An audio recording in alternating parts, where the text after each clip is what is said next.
আল্লাহ তাআলা এখানে অনেকেই বাড়িতে ফিরে খাবার তাবারক নিয়ে যাবে। বাড়িতে গিয়ে বুড়ি হয়ে গেছে সেই মা, ঘুমাই না, সন্তানের জন্য খাবার বেড়ে বসে আছে রে। সন্তান বাড়িতে ফিরবে, যায় দেখবে সাদা শাড়ি পরে সন্তানের জন্য মা ঘুমাই না। একবার মা বলে ডাক দিলে মা সাড়া দিয়ে দেয়। সন্তানকে নিয়ে অভিমান করে আর খাবার বেড়ে দেয়, আর বলে এত রাত কেন বাইরে থাকিস গো বাবা, তোর জন্য আমি ঘুমাইতে পারি না। আল্লাহ তাআলা, আমরা তো দেখেছি সন্তান যখন বাইরে রওনা হয় মা বাবা পেছনে তাকিয়ে থাকে। প্রোগ্রাম শেষ করে বাড়ি ফেরার পূর্বে অনেকবার শুধু কল করতে থাকে, এখন কোথায়, এখন কোথায়। আমি বলে ফেলেছি মা, তোমার একার ফোন যদি এতবার রিসিভ করা লাগে তাহলে সারা দেশের মানুষের ফোন কখন ধরে কথা বলে। মেলতেও চায় না, পড়তেও চায় না। আর যারা 80-র বেশি নাম্বার পায়, বেশি মার্ক পায়, ওরা দেখবেন ইচ্ছাকৃত অনিচ্ছায় অন্য স্টুডেন্টের সামনে ভুল করে হাত থেকে খাতা ফেলে দেয়। মানে ইচ্ছাকৃত অনিচ্ছায়, মানে ইচ্ছা করেই ফেলে দেয় যে আমি 80-র চাইতেও বেশি নাম্বার পেয়েছি, যেন একটু সবাই এটা দেখে, ঠিক কিনা? কিন্তু যে 10, 15, 20-এর বেশি হবে না, পরীক্ষা দিয়েও নিজেই বুঝতে পারে যে আমি কি মার্ক পেতে পারি, ও কিন্তু পাবলিক পেলে যে ওইটা খুলতে চায় না, ঠিক কিনা? তা আপনি আমি কি গুনাহ করেছি এটা আমরা জানি না। ও তাকিয়ে যখন গুনার কাজগুলো দেখবে, ও কি পড়তে চাইবে? পড়তে চাইবে না। এমন সময় ওই ব্যক্তি বলে ফেলবে, লা ইউগাদিরু সগীরাতাও ওয়ালা কাবীরাতান ইল্লা আহসাহা। জোরে কোন আল্লাহু আকবার। সূরাতুল কাহফ আয়াত নাম্বার 49, 15 নম্বর পারার 16 নম্বর পারার 15 নম্বর পারার 18 নম্বর পৃষ্ঠায় আল্লাহ বলেন, এই কথা ওই ব্যক্তি বলছে যে হায় হায়, এ কেমন আমলনামা, ছোট বড় কোনো নেকের কাজ বা কোনো গুনার কাজ ত্রুটিপূর্ণ হয় নাই, সবকিছুই তো এখানে লেখা হয়েছে। সবকিছু কি হয়েছে? সবকিছু লেখা হয়েছে। কিন্তু দুঃখজনক হলো সত্য, কিছু কিছু এমন গুনাহ আছে যেটা উনি বাস্তবে করে নাই, কিন্তু সেই গুনার কাজগুলো তার খাতায় লেখা আছে। কথা বোঝেননি? আমি ধরুন 100টা গুনার কাজ করেছি, কিন্তু ওইখানে 100 মন গুনার কথা লেখা আছে, ওই গুনাহগুলো আমি করি নাই। আবার আল্লাহ বলছে আলাইসাল্লাহু বিআহকামিল হাকিমিন, আমি আল্লাহ ন্যায় বিচারক, আমি কারো প্রতি জুলুম করি না। কিন্তু আল্লাহর ওয়াদার সাথে আমলনামার খাতার সাথে এবার মিলছে না। আর আসলেই সত্য, ওই গুনাহগুলো সে করেনি। কোন গুনাহগুলো? যে গুনাহগুলো অতিরিক্ত হয়ে গেছে। এখন উনি বলছে ইকরা কিতাবাকা, হায় হায়, এ কেমন আমলনামা, ছোট বড় সব গুনাহের ভেতরে লেখা। ও বলবে আল্লাহ, এই আমলনামা আমার না। দুনিয়াতে তো অনেকবার মিথ্যা কথা বলেছে, অনেকবার সত্য কথা বলেছে। এখন ভাবছে যে সত্য বলতে গেলে তো আমলনামা আমার হবে, তাহলে তো আমি জাহান্নামী হব। দরকার নাই, বলে আল্লাহ আমলনামা আমার না, তোমার ফেরেশতারা ভুল করে অন্য আমলনামা আমার কাছে দিয়েছে। বাবাজিরা বলুন তো, ফেরেশতারা কখনো ভুল করে? কথা বলেন, ভুল করে? ওর আমলনামা। এবার আল্লাহ বলছেন, তুই দুনিয়াতে অনেক মিথ্যা বলেছো, অনেক কিছুই করেছো, আজও কিভাবে তুমি মিথ্যা বলবে? আমি যেভাবেই হোক প্রমাণ করবে এটা তোমারই আমলনামা, এটা তুমিই করেছো। এবার বলবে না। এবার আল্লাহ বলবে, সূরাতুল ইনফিতরের 11 এবং 12 এবং 13 নং আয়াতে আল্লাহ বলছেন, কিরামান কাতিবিন।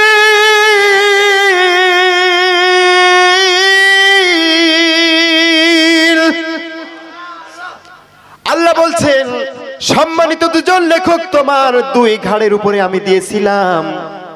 তুমি দুনিয়াতে যা কিছুই করেছো তোমার হাতে আমি আমলনামা দিয়েছি। তুমি ওই কিরামান কাতিবিন, তো তোমাকে সম্মানিত 2 লেখক ফেরেশতা দেখে দেখে সবকিছু লিপিবদ্ধ করেছে। ওইটার সাথে তোমার হাতেরটার সাথে মিল করে দেখো, একই ভাবে মিলে যায়।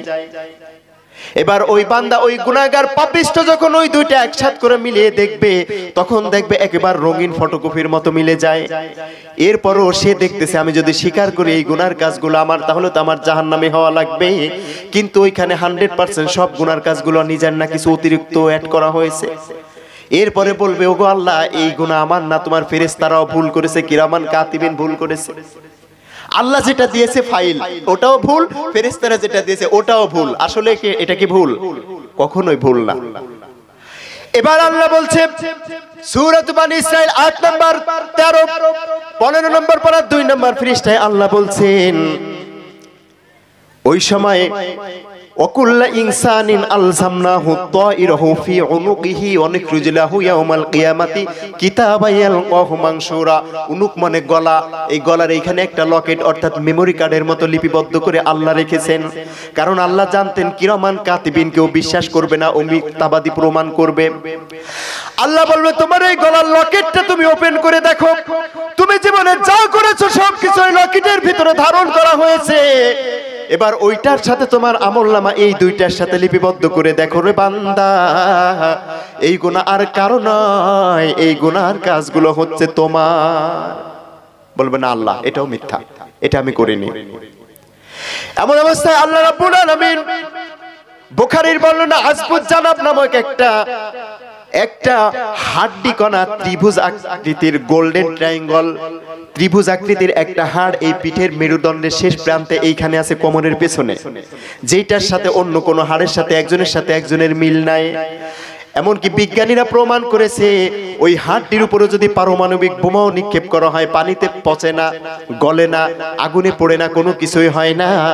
আল্লাহ রাব্বুল আলামিন একথাই বলতেছেন ওই আজবুজ জানাবের দ্বারা আমি কিয়ামত দিবসে প্রত্যেকটি মানুষকে আলাদা আলাদা করে সন্নিবেশ করব। সুবহানাল্লাহ পড়েন। একজন মেডিকেল সায়েন্স, জাপানের সবচাইতে বড় মেডিকেল সায়েন্স, আরবের একজন স্কলারকে বলছে যে মানব দেহে এমন একটা হাড্ডি কণা আছে, তোমরা কি জানো যারা ইসলাম ধর্ম গ্রহণ করেছো যে সেই হাড়টা কোনটা পচে না, গলে না, পড়ে না, কোনো কিছুই হয় না। তখন স্কলার বলছে যে এটা তো বিশ্বনবী 1400 বছর আগে আমাদেরকে জানিয়ে গিয়েছেন, কিয়ামতের ময়দানে আল্লাহ রাব্বুল আলামিন এটার মাধ্যমে আবার আমাদেরকে উঠাবেন। ওইটা দেখেই উনি ইসলাম গ্রহণ করেছে যে এটা শেষ নবী যদি সত্য নবী না হয় কোনো সাধারণ মানুষের দ্বারা এটা বলা সম্ভব নয়। জোরে বলুন ঠিক কিনা। কিয়ামত দিবসে ওই আজবুজ জানাব ওয়ামিনহু ইরাক্কাবুল খালকু কুল্লুহু ইয়াউমাল কিয়ামা, কিয়ামত দিবসে যখন ওইটা হাজির করে ওর আমলনামার সাথে মিলাবে, এরপরেও ওই বান্দা বলবে আল্লাহ এই গুনাহ আমি করি নাই। এমন সময় আল্লাহ ডিএনএ টেস্ট করবে। ডিএনএ সম্পর্কে ধারণা আছে তো যারা মেডিকেলে পড়েছেন, ডাইঅক্সিরিবোনিউক্লিক অ্যাসিড, স্বাতন্ত্রিকতা, প্রাণের ব্লুপ্রিন্ট, এটা একজনের সাথে একজনের মিলে না। আপনার দৃষ্টিশক্তি কেমন হবে, আপনার মেধা শক্তি কেমন হবে, আপনার চেহারা কেমন হবে, আপনার হাইট কতটা হবে, হাজার হাজার পাতার ডকুমেন্টস বেরিয়ে আসে এই একজনের একটা ডিএনএ এর মাধ্যমে। এটা বর্তমানে আবিষ্কার হয়েছে, কিন্তু কোরআনে এসেছে 1400 বছর আগে।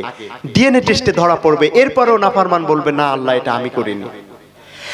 এরপর আল্লাহ বলছেন সূরাতু কিয়ামাহ আয়াত নাম্বার 3 এবং 4, বালা কাদিরিনা আলা আন নুসাউইয়া বানানা আয়াহসাবুল ইনসানু আল্লান নাজমা ইযামা।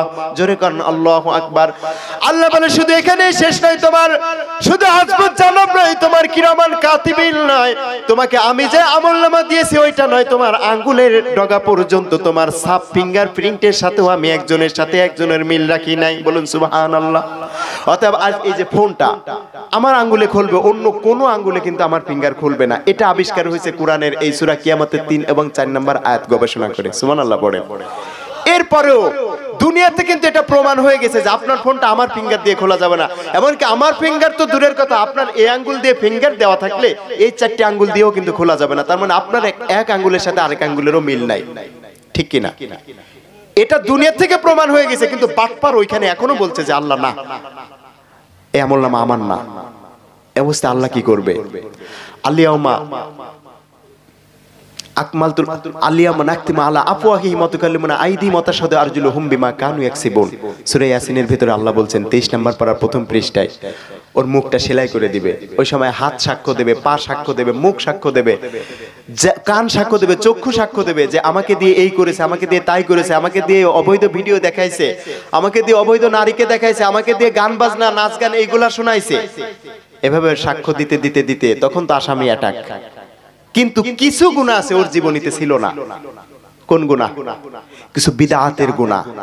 ফেরেশতারা বলছে ওহুম ইয়াহমিলুনা আওজারহুম আলা যুহুরিহিম আলা সাআ মা ইয়াজিলুন। কত নিকৃষ্টতম বোঝা এই ব্যক্তি বহন করছে। ঝাড়ের বহুবচন আওজার, অর্থাৎ আপনি 50 কেজি গুনাহ করেছেন, কিন্তু পিঠের উপর আছে 50,000 কেজি। আবার আল্লাহ বলছে আলাইসাল্লাহু বিআহকামিল হাকিমিন। আহা, ওই গুণাগুলো কার?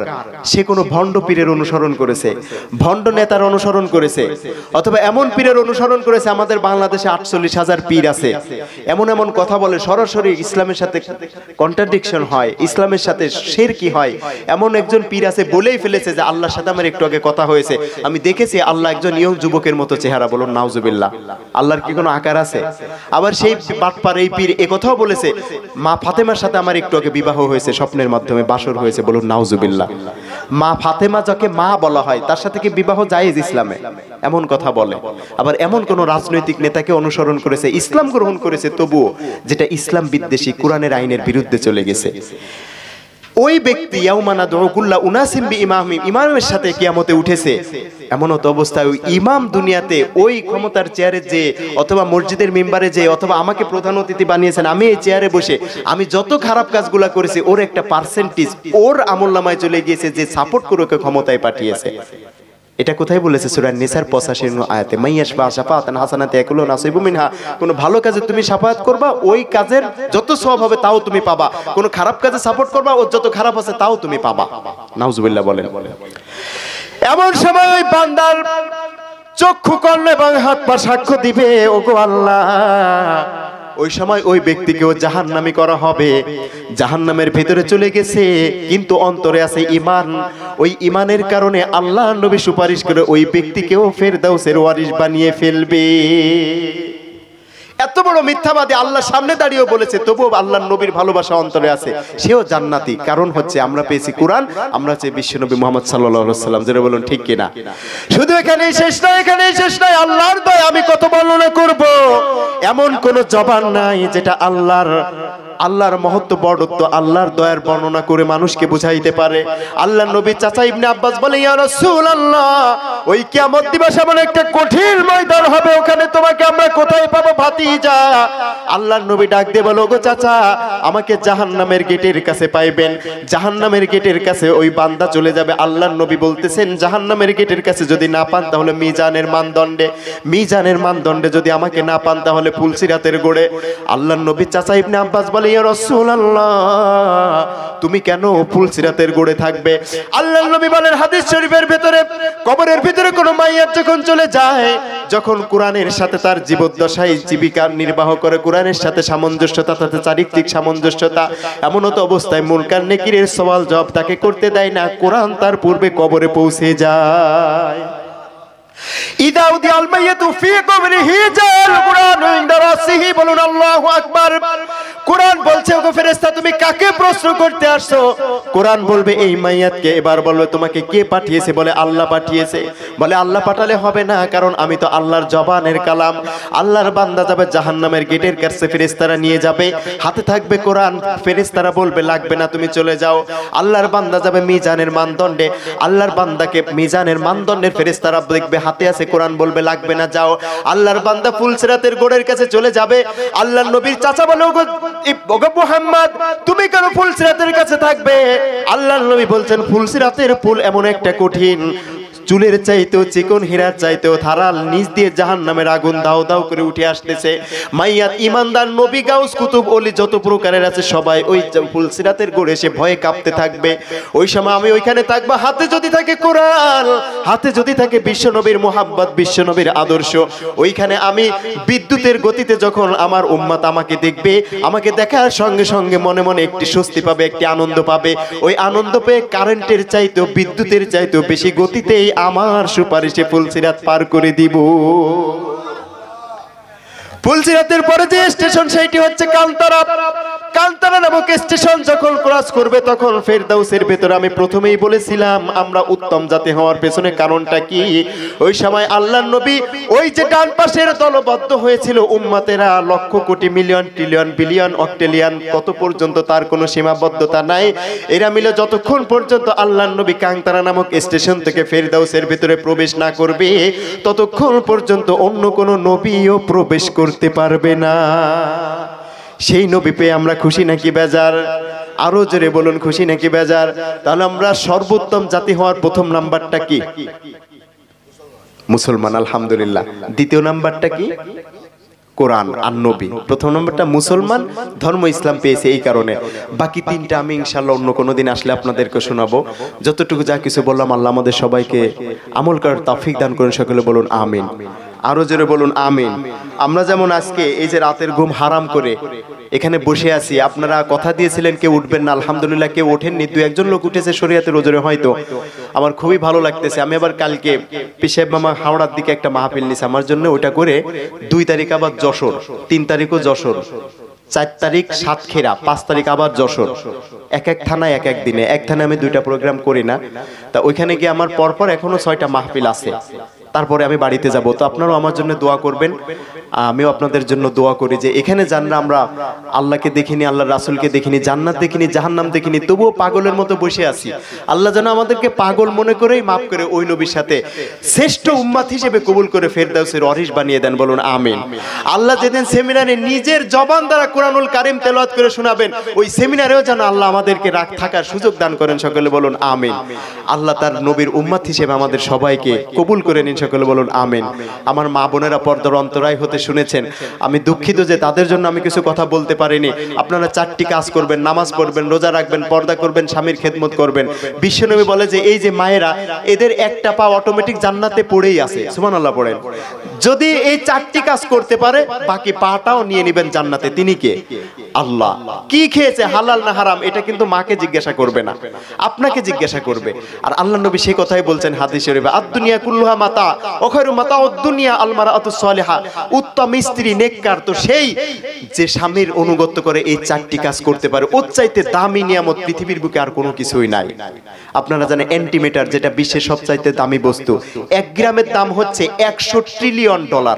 $100 ট্রিলিয়ন 1 গ্রামের দাম, যেটা মহাকাশ যানের জ্বালানি হিসেবে ব্যবহার করা যায়। এর চাই এরপরে কোনটা আছে? অ্যান্টিমেটার। এরপর আছে ক্যালিফোর্নিয়াম, যার 1 গ্রামের দাম $27 ট্রিলিয়ন। এরপর আছে হীরা, অর্থাৎ আমরা কি বলি গোল্ডেন, গোল্ডেন মানে স্বর্ণ, ডায়মন্ড 3য় নম্বরে আছে। কিন্তু আল্লাহ নবী বলছে না, এসবের চাইতেও সবচাইতে বড় দামি নিয়ামত হচ্ছে উত্তম স্ত্রী, নেককার স্ত্রী, মানে বউ। বউ চেনেন তো আপনারা, পেছনের বাইরে চেনেন তো বউ। কিয়ামত দিবসে ওই স্বামী জাহান্নামে চলে গেছে, বিশ্বনবী সুপারিশ করে যাকে নিয়েছে তাকে তো নিয়েছে, যাকে নেয় নাই সে আছে, কিন্তু আল্লাহ তো চান যে কোনো না কোনো ভাবে ওসিলা করে ওকে আমি জান্নাত দিব। নেককার স্ত্রী এই 4টি কাজ দুনিয়াতে করেছে, কিয়ামত দিবসে সে জান্নাতুল ফেরদাউসের ওয়ারিস হয়ে গেছে, বলুন সুবহানাল্লাহ। এমন সময় জান্নাতে গিয়ে সব নাজ নিয়ামত আছে, টাকা পয়সা, মানে সোনা গহনা সবকিছুই দামি দামি জিনিস, যেটা আল্লাহ ওয়াদা করেছে, কিন্তু আসল জিনিসটা নাই। আসল জিনিসটা কি বলুন তো, বলেন? স্বামী। একজনে বলেছে স্বামী। আপনারা বুঝতে পেরেছেন আসল জিনিসটা, আপনার সবকিছু আছে, কিন্তু যদি আপনার স্ত্রী সেই ঘরে না থাকে, ওই ঘরের কোনো মূল্য থাকে? আর স্বামী যদি না থাকে, স্ত্রী গেছে, ওই ঘরের কোনো মূল্য থাকে? কিন্তু স্বামী স্ত্রী যদি একজনের সাথে একজনের মনের সাথে আন্তরিকতা থাকে, ঘরটি যদি কুড়ে ঘর হয়, তবুও কিন্তু ওটাকে দুনিয়ার জান্নাত বলে বিশ্বনবী আখ্যায়িত করেছেন, ঠিক কিনা? এমন তো অবস্থায় বলবে আল্লাহ এই জান্নাত আমি চাই না। আল্লাহ বলবে তোমার স্বামী তো জাহান্নামী হয়ে গেছে রে বান্দি। এবার বলছে তাহলে আমাকেও জাহান্নামে দিয়ে দাও, তোমার এই জান্নাতের কোনো দরকার নাই রে আল্লাহ। এবার বলবে তোমার স্বামী তো জাহান্নামী, স্ত্রী বলবে আমাকেও তার কাছে পাঠিয়ে দাও। স্ত্রীর কাছে চলে যাবে, স্ত্রী স্বামীর কাছে চলে যাবে, জাহান্নামের ফেরেশতাদের কাছে আল্লাহ আমলনামাটি দিয়ে দিবে। আল্লাহ বলবে বান্দি রে আমলনামাটি নিয়ে যাও, তাহলে তোমার হাতে যদি এই আমলনামার কাগজ থাকে তাহলে তোমাকে জাহান্নামের আগুন স্পর্শ করবে না। অভিমানে ওই নেককার স্ত্রী বলবে মালিক রাখো তোমার আমলনামা, আমার আমলনামা লাগবে না, আমার স্বামী যেখানে আমাকে সেখানে দিয়ে দাও। এবার ও খুঁজতে খুঁজতে ওই স্বামীকে বের করে ফেলবে। স্বামী যখন স্ত্রীর দিকে তাকাবে বুঝতেই পারবে আমার স্বামী, স্ত্রী জান্নাত থেকে আমাকে নিতে এসেছে, আমার নামে সুপারিশ করতে এসেছে। এবার স্ত্রী ডাক দিয়ে বলো গো আরশের মালিক আল্লাহ, আপনি আমাকে যদি জান্নাতি করে দেন, আমার স্বামীকে আমার ওসিলা করে মাফ করে দেন, না হয় আমার স্বামীর সাথে আপনি জাহান্নামী করে দেন।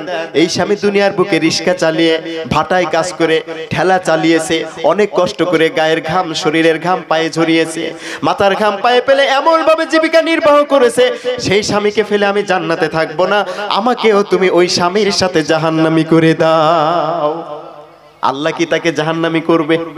আল্লাহ বলবে আমি তো রহমান, আমি তো আরশের মালিক। ওগো স্ত্রী, তোমার স্বামীর জন্য তোমার কতটুকু মায়া, তার চাইতে লক্ষ কোটি গুণ মায়া আমার বেশি, কারণ তুমি নেককার 4টি কাজ দুনিয়াতে করেছো। সুবহানাল্লাহ পড়েন। আমাদের ঢাকার ভেতরে রাজবাড়ী জেলায় ওইরকম একজন আল্লাহর ওলি পীর সাহেব সব জায়গায় এরকম জলসা করে বেড়ায়, মাহফিল করে। একদিন উনি ঘুমের ঘরে 2টার সময় এসে ঘুমিয়েছে। ছাত্রদেরকে বলছে, ওগো ছাত্ররা, আমার স্ত্রী যে নেককার তাতে আমার আজকে কোনো সন্দেহ নাই। ছাত্ররা বলছে, আপনি আজকে কিভাবে বুঝলেন? বলে, এই কারণেই বুঝেছি, আমি রাতের বেলা এসে যখন ঘুমাই তখন ফজর নামাজ পড়ে ঘুমাই। একদিন আমি যখন আজকে রাতের বেলা ঘুমিয়েছি, স্ত্রী তো আমাকে রাতের বেলা পায় না, কারণ আমি প্রোগ্রামে থাকি। স্ত্রী কি করেছে, স্বামী ঘুমান্ত অবস্থায় পাশে 2টায় জায়নামাজ বিছিয়েছে ফজরের পূর্ব মুহূর্তে। শীতের রাত, পানি গরম করে বাথরুমে প্রেজেন্ট করে রেখেছে। এবার স্বামীকে বলছে, প্রাণের স্বামী, বিশ্বনবী বলেছেন উত্তম মানুষ সেই ব্যক্তি, উত্তম স্ত্রী সেই যে তার স্বামীকে দিনের দিকে আহ্বান করে। সুবহানাল্লাহ পড়েন। সেই ব্যক্তি উত্তম যে দিনের দিকে স্বামীকে আহ্বান করে। অতএব অনেক দিন রাতের বেলা আপনাকে পাই না, ওই পানি গরম করে রেখে এসেছি, আপনি গোসল করে পবিত্রতা অর্জন করেন, একসাথে 2 জনে নামাজ পড়বো, তাহাজ্জুদ পড়বো। কারণ বিশ্বনবী বলে, স্বামী স্ত্রী যদি পাক পবিত্র হয়ে রাতের বেলায় আল্লাহর কাছে আরশের মালিককে ডাক দেয়, যত বড় গুনাহগার হোক আল্লাহ তার জান্নাতের মেহমান হিসাবে তাদেরকে কবুল করে। বলুন সুবহানাল্লাহ। এমন সময় স্বামী ওঠে না। এবার বলে, ওঠেন? বলে, না উঠবো না, তুমি একা একা নামাজ পড়ো। স্বামী বলে, আমি উঠবো না। স্ত্রী করেছে কি, ঠান্ডা পানির ভিতরে হাত অনেকক্ষণ ভিজিয়ে রেখে কম্বলের ভেতর দিয়ে বুকের উপর হাত ঠেসে ধরেছে। ঠান্ডা পানিতে হাত চুবিয়ে কিছুক্ষণ রেখে যদি আপনার বুকে শীতের রাতে দেওয়া হয়, যদিও শরীরটা ঠান্ডা হয়, মেজাজটা কিন্তু আয়রনের চেয়ে বেশি গরম হয়, ঠিক কিনা? উঠেই কান পেঁচিয়ে একটা থাপ্পড় স্ত্রীর কানে, রাগের মাথায়। ছাত্ররা বলছে, হুজুর আপনি থাপ্পড় মারলেন কেন? বলে, রাগে। এরপর স্ত্রী কি করলেন, দ্বিতীয় হাতটি নিয়ে এই মুখে লাগালেন, লাগিয়ে বলছে, এটা কিন্তু বাস্তব গল্প, এটা হাদিস কোরআন না। বলছে, আপনি একটা থাবা দিয়েছেন, একটা থাপ্পড় মেরেছেন, এরপরেও যদি আপনি খুশি হন আমিও খুশি, তারপরেও চলুন 2 রাকাত নামাজ একসাথে আজকে পড়বো। সুবহানাল্লাহ বলবেন না? আল্লাহ কয়, এরকম যখন কুশল বিনিময় করে স্বামী স্ত্রী, বৃষ্টির চাইতেও মুষলধারে ওদের উপর রহমত আল্লাহ নাজিল করতে থাকে। বলুন সুবহানাল্লাহ। তো আমি যে কথা বলতেছিলাম, আমার মায়েরা ওই জাহান্নামের ভেতরে ওই স্ত্রী স্বামীকে সুপারিশ করে জান্নাতে নিয়ে চলে যাবে। এবং এজন্য আমার মায়েদের জন্য যেহেতু আমি বেশি ওয়াজ করতে পারিনি, যতটুকু বললাম, আপনারা 4টি কাজ করবেন, নামাজ, আর 2 নম্বরে পর্দা, স্বামীর খেদমত, রমজানের রোজা। এই 4টি কাজ যে করতে পারবে আল্লাহ বিকসুর তাকে খালার দিয়ে জান্নাতি করে দিবে। তো সুতরাং পাগল তো আপনারা আর আমরা পুরুষরা। মার্সিডিজ গাড়ি, দামি দামি জিনিসপত্রগুলো আমরা আবদ্ধ করে রাখি, চোরের থেকে হেফাজত করে রাখি, সিন্ধুকের ভিতর লুকায় রাখি, কিন্তু স্ত্রী যেটা বিষ্ণু বলেছে সবচাইতে দামি নিয়ামত, ওইটাকে কাপড় চোপড় খোলা হাফ ল্যাংটা অবস্থায় রাস্তায় পাঠিয়ে দিই। এটা আপনি কনভার্ট করেন না। পাগল তো আপনি আমি। এটা আজকে থেকে আমরা রক্ষা করার চেষ্টা করব। আল্লাহ আমাদের সবাইকে বোঝার তৌফিক দান করুন। সকলে বলুন আমিন। ও আরশের মালিক আল্লাহ,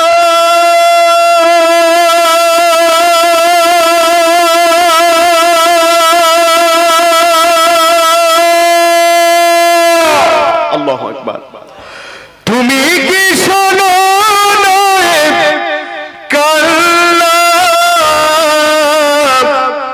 আরশের মালিক আল্লাহ, তুমি কি শোনো কার নাম? রহম করো তুমি, রহম করো, ঢেলে দাও তোমারি করুণা। রহম করো তুমি, রহম করো, ঢেলে দাও তোমারি করুণা। আল্লাহুম্মা আমিন, আল্লাহুম্মা আমিন। এখন সভাপতি সাহেব কোথায়? দোয়া করে দিব নাকি আর কিছু বাকি আছে? জি, একটু দুরূদ সালাম বাকি আছে নাকি? আমাদের দেশে এটা একটু কম করে, বা কখন কোথাও করে কোথাও করে না, কিন্তু এদিকে তো সবাই করে। দোয়া করে দিব নাকি একটু দুরূদ সালামের দরকার আছে? কথা আপনারা বলেন, আপনাদের মত নিতে হবে, যেহেতু সভাপতি সাহেব নাই। সকলে টেস্ট একবার পড়ে আস্তাগফিরুল্লাহ রাব্বি মিন কুল্লি যামবি।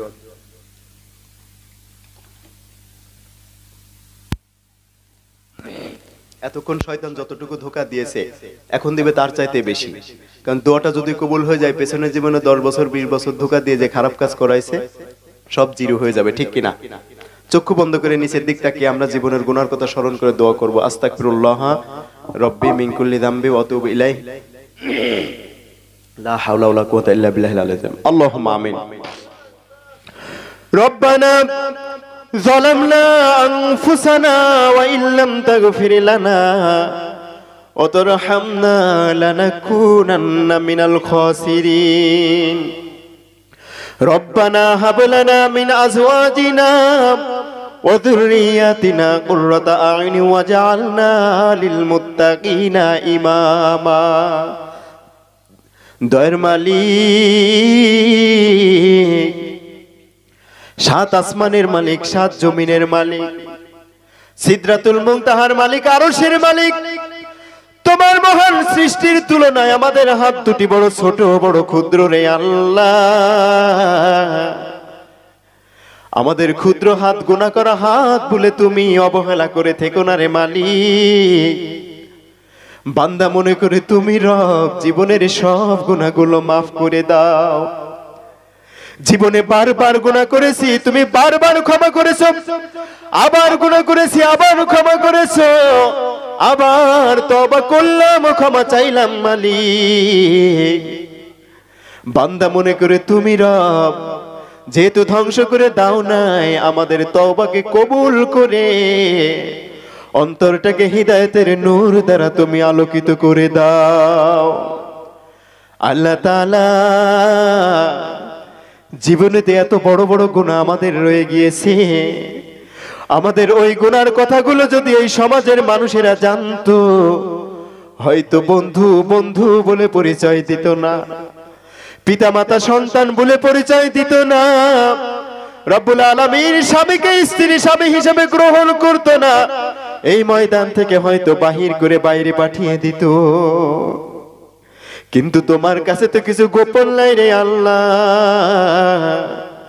তুমি তো সেই গুনাহগুলো গোপন করে রেখেছো, যেভাবে গোপন করে রেখেছো মালিক, ওরকম গোপন কিয়ামত দিবসে তুমি আমাদের সবাইকে মাফ করে দিও। আল্লাহ তাআলা, ওই কঠিন দিনে তুমি যদি মাফ করে আমাদেরকে জান্নাতে দিয়ে দাও, তোমার কাছে কেউ কৈফিয়ত চাইবে না। আবার যদি ঘাড় ধরে জাহান্নামে দিয়ে দাও, তোমার কোনো লাভ হবে না রে আল্লাহ। ওই জাহান্নামে তুমি দিও না, যেরকম গোপন রেখেছো ওইভাবে গোপন রেখে তুমি আমাদের সবাইকে মাফ করে দিও। আল্লাহ তাআলা, দাড়ি পাকা মুরব্বীরা হাত তুলেছে, যুবক ভাইরা হাত তুলেছে, কচি কাঁচা মাসুম বাচ্চারা হাত তুলেছে রে মালিক। যার হাতটুকু তুমি পছন্দ করো রে আল্লাহ, তার হাতের ওসিলা করে তুমি আমাদের সকলের জীবনের গুনাহ গাতা মাফ করে দাও। ও মালিক,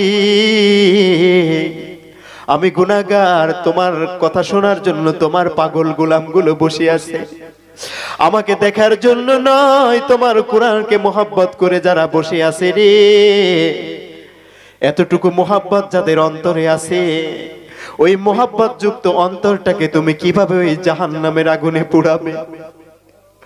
ওই জাহান্নামের আগুন বড় কঠিন, ওই কবর বড় কঠিন, যে আগুনকে তুমি 1000 বছর পুড়াইয়া লাল করবা, আর 1000 বছর পুড়াইয়া নীল করবা, আর 1000 বছর পুড়াইয়া কালো বিষাক্ত করে রেখেছো রে মালিক। ওই কবরে ডাক দেওয়ার পূর্বে ওই জাহান্নামের আগুন আমাদের জন্য হারাম করে দাও।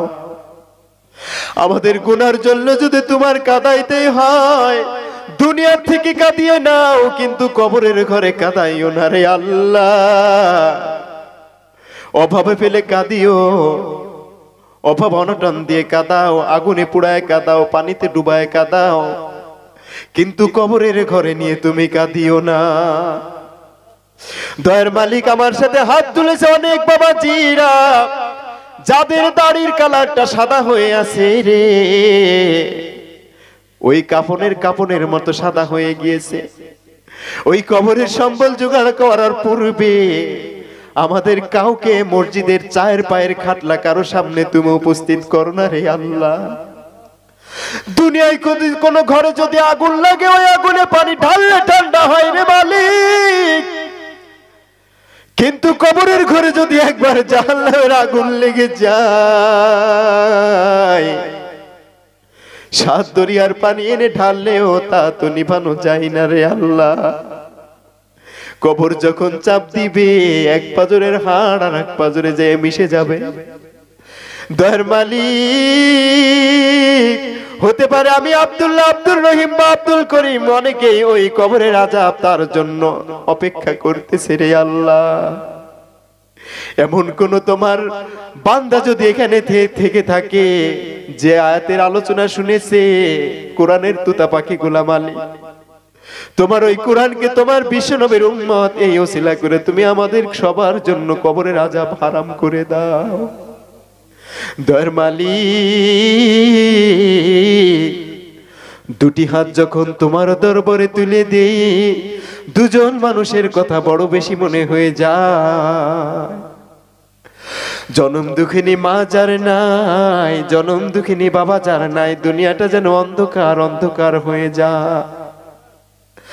আল্লাহ তাআলা এখানে অনেকেই বাড়িতে ফিরে খাবার তাবারক নিয়ে যাবে। বাড়িতে গিয়ে বুড়ি হয়ে গেছে সেই মা, ঘুমাই না, সন্তানের জন্য খাবার বেড়ে বসে আছে রে। সন্তান বাড়িতে ফিরবে, যায় দেখবে সাদা শাড়ি পরে সন্তানের জন্য মা ঘুমাই না। একবার মা বলে ডাক দিলে মা সাড়া দিয়ে দেয়। সন্তানকে নিয়ে অভিমান করে আর খাবার বেড়ে দেয় আর বলে এত রাত কেন বাইরে থাকিস গো বাবা, তোর জন্য আমি ঘুমাইতে পারি না। আল্লাহ তাআলা, আমরা তো দেখেছি সন্তান যখন বাইরে রওনা হয় মা বাবা পেছনে তাকিয়ে থাকে। প্রোগ্রাম শেষ করে বাড়ি ফেরার পূর্বে অনেকবার শুধু কল করতে থাকে, এখন কোথায়, এখন কোথায়। আমি বলে ফেলেছি মা, তোমার একার ফোন যদি এতবার রিসিভ করা লাগে তাহলে সারা দেশের মানুষের ফোন কখন ধরে কথা বলে রে সন্তান, আমি যেদিন থাকবো না তখন তো কেউ আর ফোন করবে না, কেউ তো খাবার নিয়ে বসে থাকবে না। তখন যখন কেউ ফোন না দিবে তখন আরো বেশি বিরক্তিকর হয়ে উঠবি, কারণ কেউ কেন আজ ফোন দেয় না। এমন সন্তান আছে বাড়িতে ফিরে গিয়ে ওই মা বলে ওই ডাক দেওয়ার সুযোগটা চিরতরে বন্ধ হয়ে গেছে রে।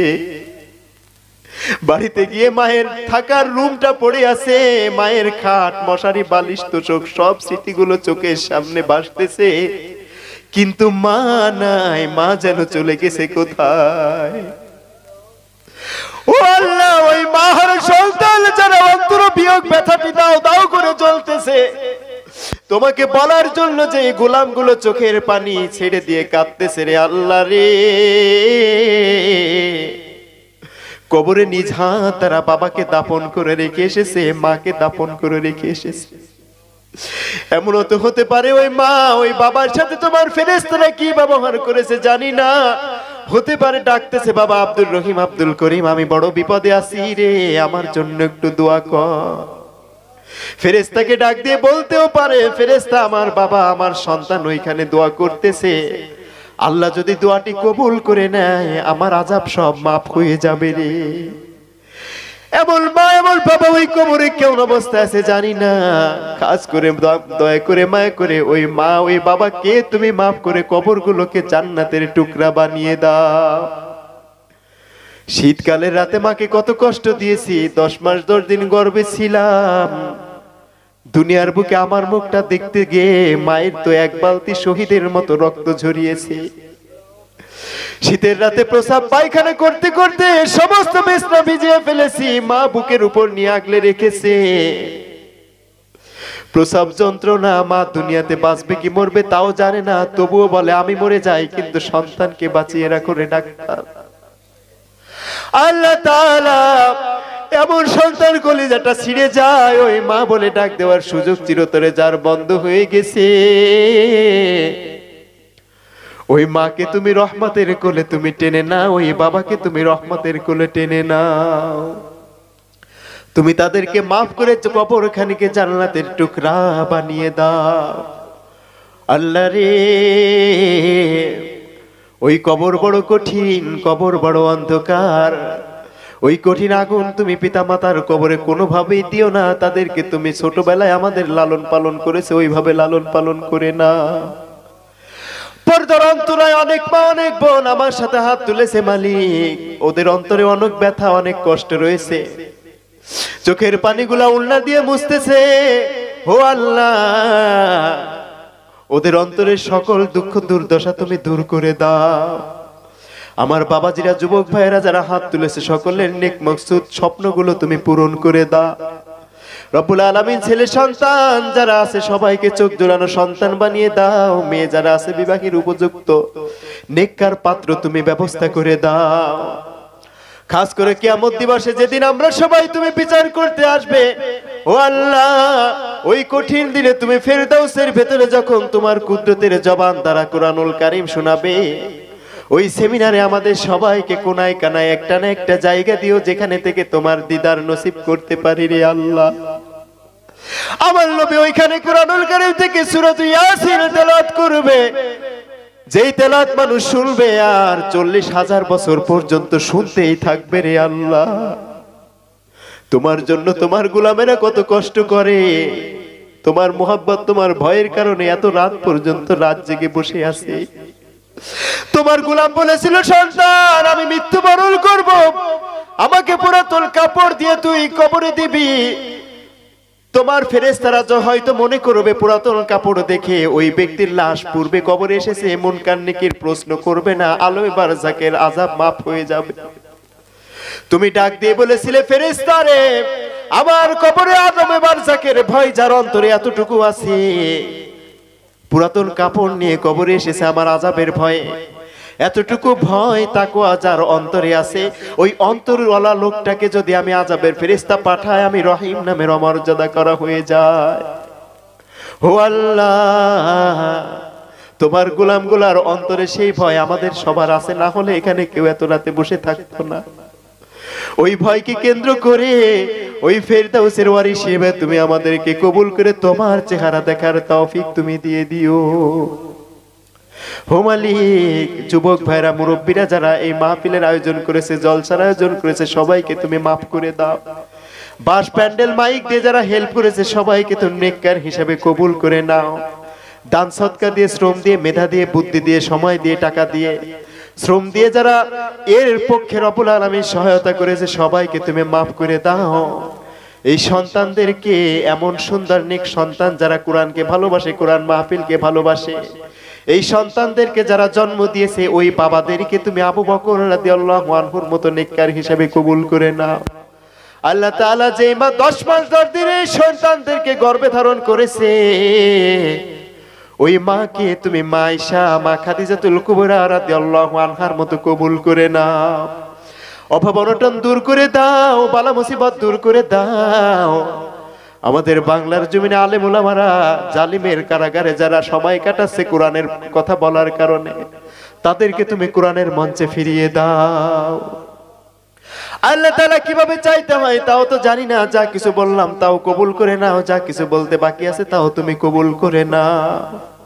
রব্বুল আলামিন, শেষ মুহূর্তে তোমার দরবারে ফরিয়াদ, অনেক বড় আশা নিয়ে আজকের মুনাজাতটা শেষ করতেছি মালিক। আজকের মুনাজাতটা তুমি কবুল করে আমাদের জীবনের গুনাহগুলো মাফ করেছো। আল্লাহ তাআলা, বান্দা মনে করে তুমি রব, তওবা করলাম, ক্ষমা চাইলাম, আমাদেরকে তুমি ছাড়া তো মাফ করার আর কেহ নাই। ভিক্ষুক এক দুয়ারে ফেরত দিলে অন্য দুয়ার থাকে, কিন্তু তুমি ফেরত দিলে আমাদের তো জাহান্নাম ছাড়া কোনো উপায় নাই। দয়ার মালিক, কিভাবে চাইতে হয় তাও তো জানি না। সন্তানের জবান না খোলার পরেও যখন ওয়া ওয়া করে কান্দে, মায়ের বুঝতে বাকি থাকে না সন্তান কিসের জন্য কাঁদে। যেভাবেই চাইলাম, যেভাবেই বললাম, তুমি কবুল করে ওসিলা করে আমাদের সবাইকে মাফ করে দাও। রব্বিরহামহুমা কামা রব্বায়ানি সগীরা আল্লাহুম্মা রব্বিরহামহুমা কামা রব্বায়ানি সগীরা তাকাব্বাল মিন্না ইন্নাকা আনতাস সামিউল আলিম ওয়া তুব আলাইনা ইন্নাকা আনতাত তাওয়াবুর রহিম সুবহানা রাব্বিকা রাব্বিল ইজ্জাতি আম্মা ইয়াসিফুন ওয়া সালামুন আলাল মুরসালিন আলহামদুলিল্লাহি রাব্বিল আলামিন আমিন বিরহমাতিকা ইয়া আরহামার রাহিমিন।